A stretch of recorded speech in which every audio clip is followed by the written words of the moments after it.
Hello everyone, welcome to सरकारी library. आज है 11 सितंबर 2022 और इस वीडियो में हम 11 सितंबर के झारखंड करंट अफेयर को डिस्कस करेंगे। तो चलिए शुरू करते हैं।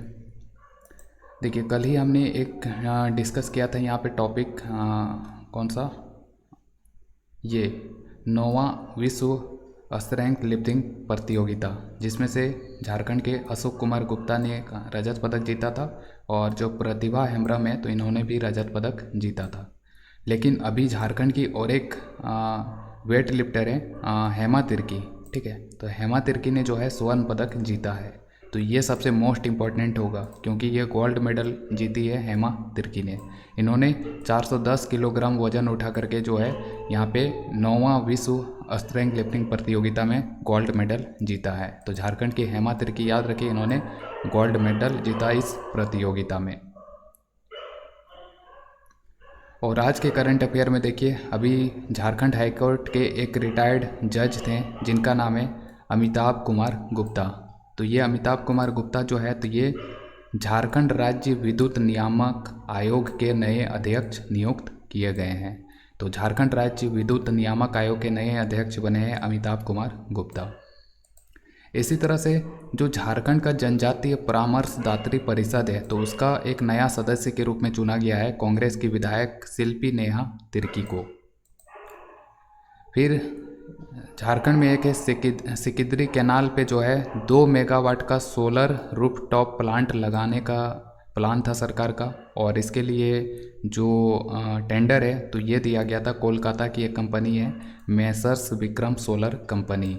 लेकिन ये जो कंपनी है तो इसने इतना डिले कर दिया यहाँ पे सोलर रूफटॉप प्लांट लगाने में कि अब इसको जो है सरकार के द्वारा ब्लैक लिस्ट कर दिया गया। तो ये company Messrs Vikram solar company जो है तो अब यहाँ पे सिकिदरी कैनाल पे सोलर रूफटॉप प्लांट नहीं लगा पाएगा। 3 साल के लिए इसको बैन कर दिया गया है। तो अब किसी नया कंपनी को जो है टेंडर दिया जाएगा यहाँ पे सोलर रूफटॉप प्लांट लगाने के लिए।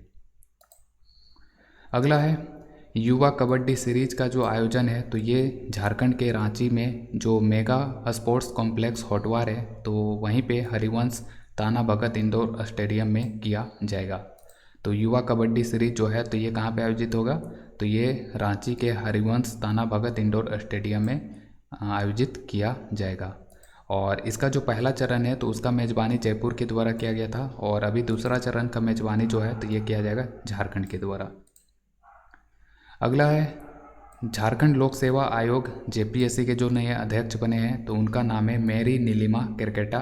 ठीक है, तो ये मेरी नीलिमा केरकेटा जेपीएससी की नई अध्यक्ष बनी है और ये IAS 1994 बैच की अधिकारी है। तो ये याद रखना है कि जेपीएससी का नया चेयरमैन का नियुक्ति हो चुका है और ये कौन बनी है, मेरी नीलिमा केरकेटा। अगला है अभी हाल ही में जो केंद्र सरकार है तो उसके सहयोग से झारखंड के गुमला जिले के चैनपुर अनुमंडल में है चैनपुर अनुमंडल में 50 बेड का एक अस्पताल का निर्माण किया जाएगा। और इस बेड का निर्माण में टोटल खर्चा जो है तो ये 24 करोड़ का खर्च आएगा और इसमें 60% केंद्र का योगदान होगा और 40% राशि जो है तो ये झारखंड सरकार को वहन करना होगा। अगला है CMPDI के नए निदेशक तकनीकी और इंजीनियरिंग के लिए कौन बने हैं, तो ये बने हैं शंकर नागाचारी। तो CMPDI के नए निदेशक होंगे शंकर नागाचारी।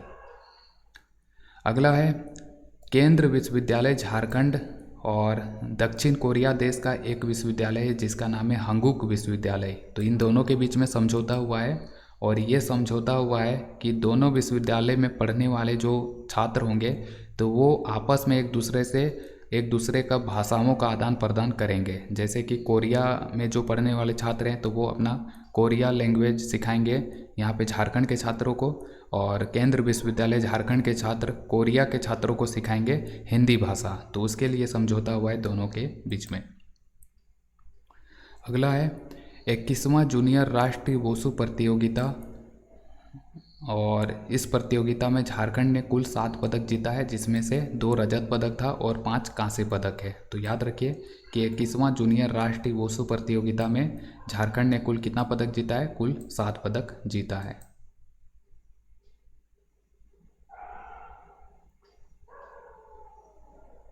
इसको हटा दो। अगला है, अभी देखिए जो दक्षिण कोरिया देश है तो वहीं पे एक चक्रवात आया है जिसका नाम है हिनाम नोर चक्रवात। तो एग्जाम में पूछ लिया जाए कि हिनाम नोर चक्रवात किस देश को प्रभावित इसने किया था, तो ये दक्षिण कोरिया से प्रभावित देश है। अगला है, जो अभी देखिए हेमंत सोरेन के द्वारा विधानसभा में जो है अपना शक्ति परीक्षण किया गया और इसमें हेमंत सोरेन के पक्ष में जो है टोटल 48 वोट गिरे थे, जिसमें से झामुमो को 29 मिला, कांग्रेस के 15, राजद को 1 और अन्य को 3। और इससे जो है जो विरोधी पार्टियां हैं तो उन्होंने वॉकआउट कर लिया था। और जैसे कि भाजपा के 25 सीट, आजसू के 2 सीट, निर्दलीय के 2 सीट थे। तो ये याद रखें कि हेमंत सोरेन के पक्ष में 48 वोट गिरे थे।